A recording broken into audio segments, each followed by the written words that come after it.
So this is what they're doing behind Oak Grove.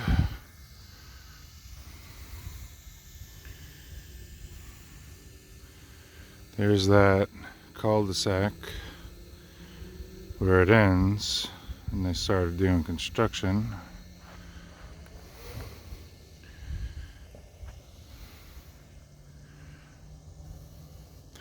There's a tower and the soccer field over there.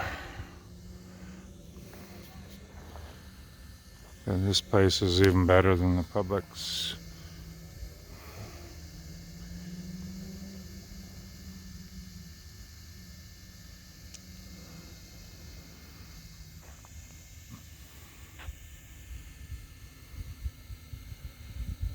There's a little mini cliff right there.